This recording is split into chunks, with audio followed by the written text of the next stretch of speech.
हिमालय पे पेड़ हो तो गीत गाएंगी नदियाँ, गीत गाएंगी नदियाँ। पेड़ों पे चिड़िया है तो गीत गाएंगी नदियाँ। माँ की लोरी जैसे होते हैं नदियों के गीत।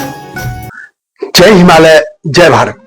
संसार भर में हिमालय लोग यूट्यूब चैनल देख रहे आप सभी का स्वागत है और मैं हूं भारत की राजधानी नई दिल्ली से डॉक्टर हरीश चंद्र लखेड़ा। इस बार मनुस्मृति पर बात करूंगा। मनुस्मृति है क्या और यह विवादित कैसे बना दी गई? जिस पुस्तक को अंग्रेजों ने और खासतौर पर पश्चिमी लोगों ने संसार की श्रेष्ठतम पुस्तक बताया है, आखिर वह भारत में कैसे विवादित बना दी गई?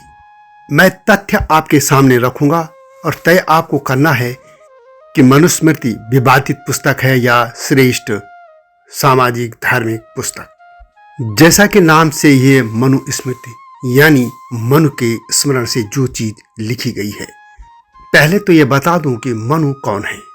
मनु से ही मनुष्य निकला है और जो भी अपने को मनुष्य कहता है वह मनु से अवश्य जुड़ा है। अब्राहम धर्मों में जिसे आदम कहा जाता है, उसी तरह की बात सनातन धर्म में मनु महाराज के लिए कही गई है।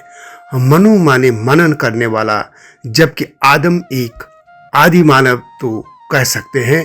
मनुष्य और आदम में भिन्नता है। अंग्रेजी का मैन शब्द भी मनु से ही निकला कहा जाता है। सनातन धर्म यानी हिंदू धर्म के अनुसार अब तक 14 मनु हुए हैं। इनमें स्वयंभव मनु, सरोचित मनु, उत्तम मनु, तामस मनु, रैवत मनु, चाक्षुष मनु, वैवस्वत मनु, सावर्णी मनु, दक्ष सावर्णी मनु, ब्रह्म सावर्णी मनु, धर्म सावर्णी मनु, रुद्र सावर्णी मनु, देव सावर्णी मनु और इंद्र सावर्णी मनु। इन 14 मनुओं और उनके मनवंतरों को मिलाकर एक कल्प बनता है। हर मनवंतर के अंत में प्रलय आ जाता है और सभी मनुष्य और प्राणी विलुप्त हो जाते हैं और उसके बाद फिर सृष्टि की शुरुआत होती है। हिंदू धर्म के अनुसार वैवस्वत मनु मानव जाति के प्रणेता थे।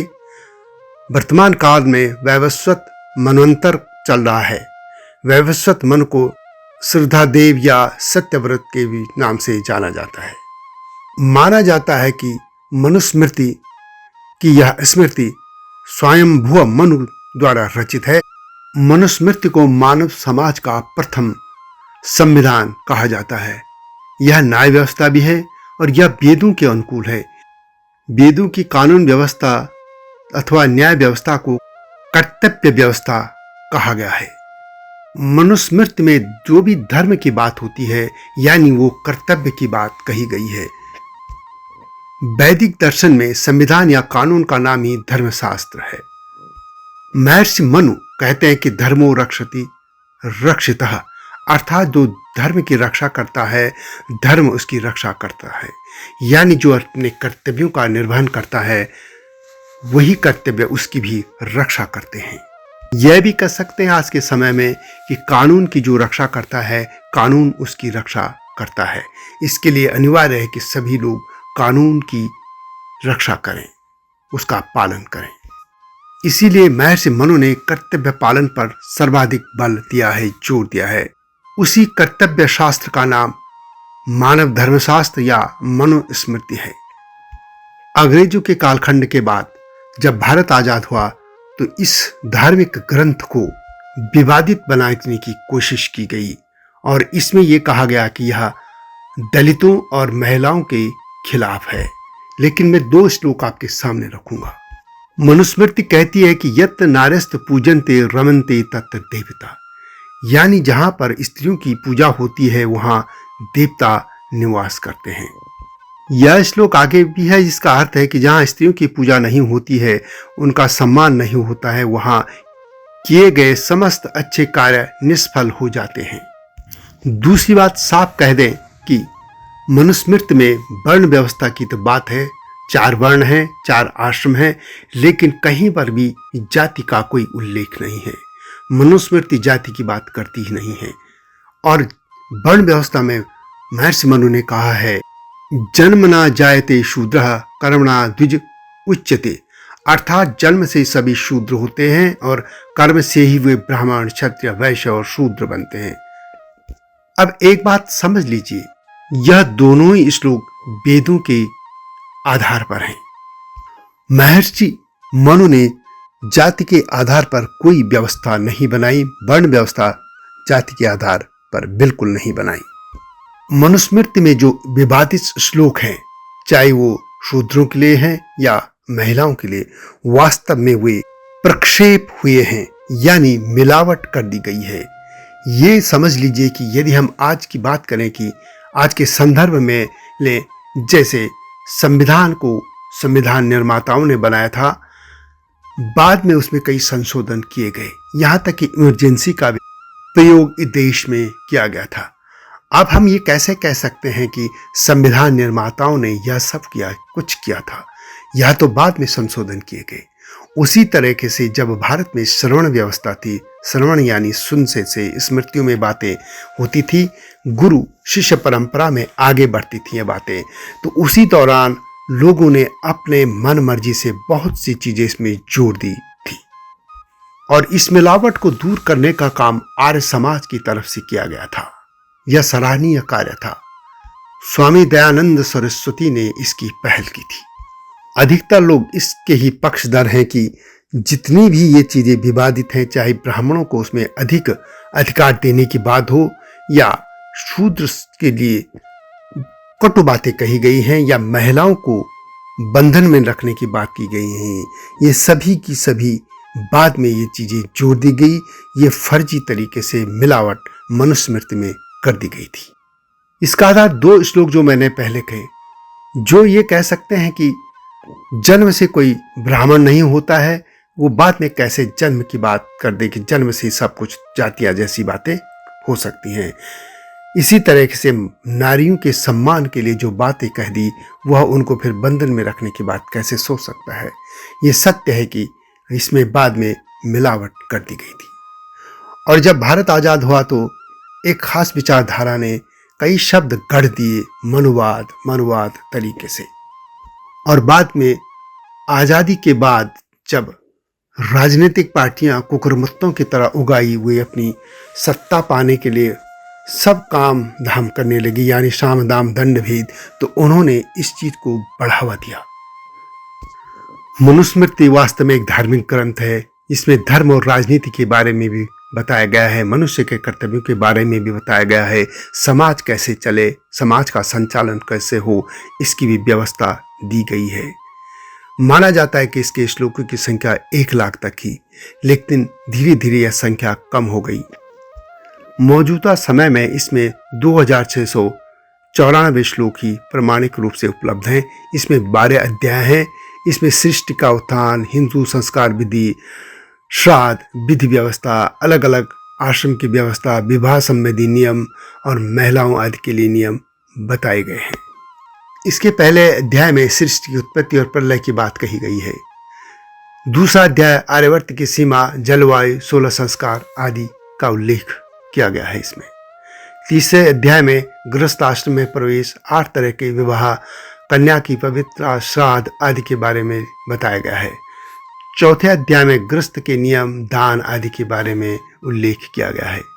5वें अध्याय में मांस के सेवन के दोष, 12 शुद्धिकारक, ईमानदारी, मनुष्य यानी स्त्री पुरुष के संबंध आदर्श रूप में बताए गए हैं।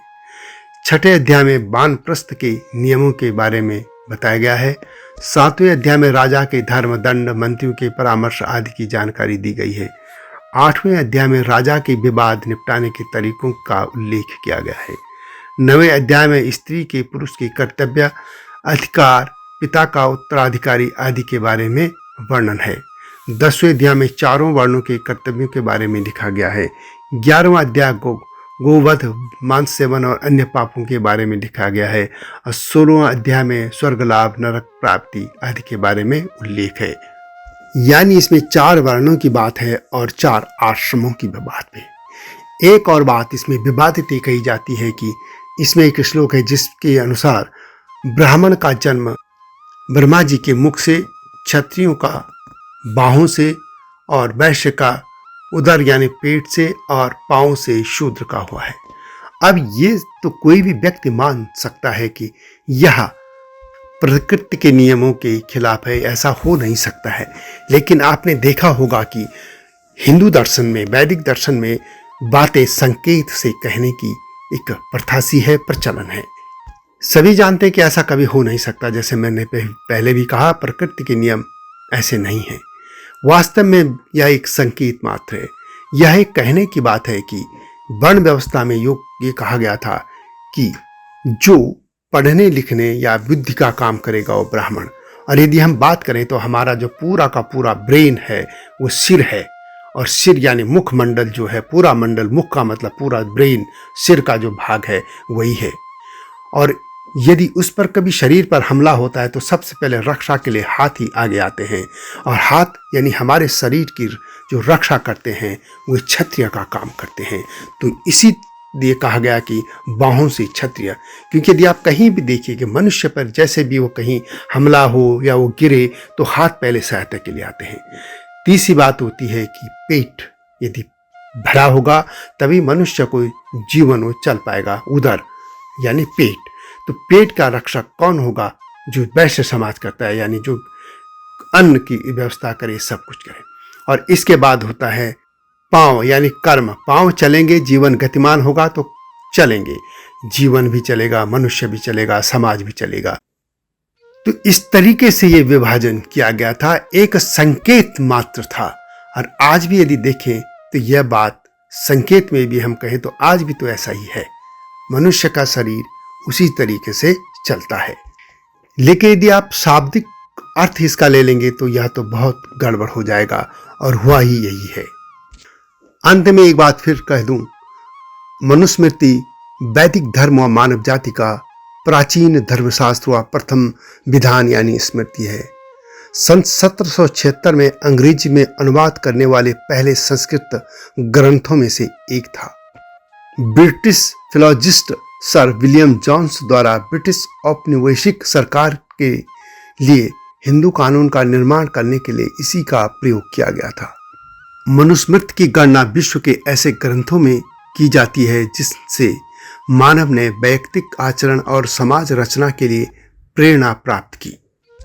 बस यही दुखद है कि मनुस्मृति की कई तरह की पांडुलिपियां प्राप्त हुई और इसमें बहुत से प्रक्षेप भी शामिल किए गए थे। यह हिंदू धर्म के धर्माचार्यों, विद्वानों का कर्तव्य था कि वे इन प्रक्षेपों को हटा देते, दूर कर देते, यानी मिलावट जो हुई थी उसको अलग कर देते। स्वामी दयानंद सरस्वती ने इस बारे में एक सफल प्रयोग किया था। एक विद्वान एंटोनी रीड ने कहा है कि वर्मा, थाईलैंड, कंबोडिया, जावा, बाली आदि देशों में धर्मशास्त्रियों और मुख्यतः मनुस्मृति का बड़ा आदर था। इन देशों में इन ग्रंथों को प्राकृतिक नियम देने वाला ग्रंथ माना जाता था और राजाओं से अपेक्षा की जाती थी कि वे इसके अनुसार आचरण करेंगे। इन देशों में इस ग्रंथ का अनुवाद किया गया और स्थानीय कानूनों में इनको सम्मिलित किया गया था। बाइबल इन इंडिया नामक ग्रंथ में लुई जैकोलिकॉट लिखते हैं कि मनुस्मृति ही वह आधारशिला है जिसके ऊपर मिस्र, पर्सिया, ग्रीसियन और रोमन कानूनी संहिताओं का निर्माण हुआ। आज भी यूरोप में मनु के प्रभाव का अनुभव किया जा सकता है। ब्रिटेन, अमेरिका, जर्मन से प्रकाशित इंसाइक्लोपीडिया में महर्षि मनु को मानव जाति का आदि पुरुष और आदि धर्मशास्त्रकार, आदि विधि प्रणेता और आदि न्यायशास्त्री और आदि समाज व्यवस्थापक वर्णित किया है। महर्षि मनु के मंतव्यों का समर्थन करते हुए अपनी पुस्तक में Max Muller, A Macdonell, A C. Keith, P. Thomas, Louis सरेनी पश्चिमी देशों के लेखकों ने मनुस्मृति को धर्मशास्त्र के साथ साथ एक लॉ बुक भी माना है। अंग्रेजों के शासन में सुप्रीम कोर्ट के तत्कालीन जज सर विलियम जोन्स ने तो भारतीय विवादों के निर्णय में मनुस्मृति की अपरिहार्यता को देखकर संस्कृत सीखी थी और मनुस्मृति को पढ़कर उसका संपादन भी किया था। अब सवाल उठता है कि जब यह पुस्तक इतनी श्रेष्ठ है तो भारत में से जलाया क्यों गया? बाबा साहब भीमराव अंबेडकर ने 25 दिसंबर 1927 को मनुस्मृति को सार्वजनिक तौर पर जलाया था और इस घटना को मनुस्मृति दहन दिवस के रूप में उनके शिष्य मनाते हैं। अब सवाल है कि ऐसा क्यों किया था। डॉक्टर अंबेडकर का मानना था कि मनुस्मृति ही भारत में जाति प्रथा की शुरुआत करने वाली किताब है। अंबेडकर जातिगत भेदभाव में विश्वास नहीं करते थे। उनका मानना था कि जातिवाद हिंदू धर्म पर कलंक है। जैसा मैंने पहले भी कहा कि मनुस्मृति में बहुत से मिलावट की गई थी और इस हिसाब से यदि मिलावट को पढ़ेंगे तो वह किसी को भी बुरा ही लगेगा। और इस हिसाब से डॉक्टर अंबेडकर ने कोई गलत काम नहीं किया। उन्होंने जो मनुस्मृति जलाई थी वास्तव में वह मिलावटी ही थी और उस मिलावट को दूर करने की जरूरत है। यदि सही मनुस्मृति उनके पास पहुंचती, जैसा कि आर्य समाज के लोग दावा करते हैं कि उन्होंने महर्षि दयानंद रचित या संपादित मनुस्मृति को सही रूप में पाया था, तो उस मनुस्मृति को उन्होंने नहीं जलाया।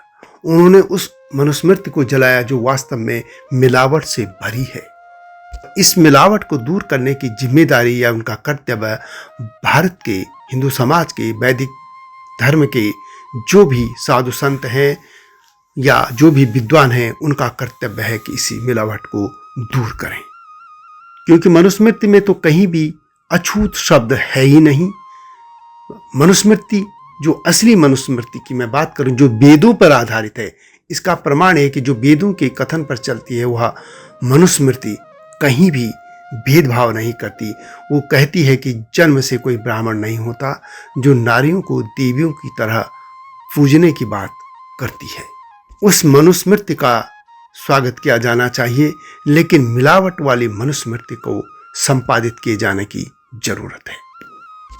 यह हिंदू धर्म के धर्माचार्यों का, विद्वानों का यह कर्तव्य है कि वह इस मिलावट को दूर करे, ताकि समाज में जो भेदभाव या जो संदेह उसके प्रति है वह दूर किया जा सके। तो यह वीडियो कैसी लगी कमेंट में अवश्य लिखिएगा। यदि आपको मेरी वीडियोस पसंद आती हैं तो इनको शेयर भी कीजिए, लाइक भी कीजिएगा और चैनल को सब्सक्राइब करना न भूलना। जल्दी आऊंगा नई गाथा के साथ, नई स्टोरी के साथ। तब तक जय हिमालय, जय भारत।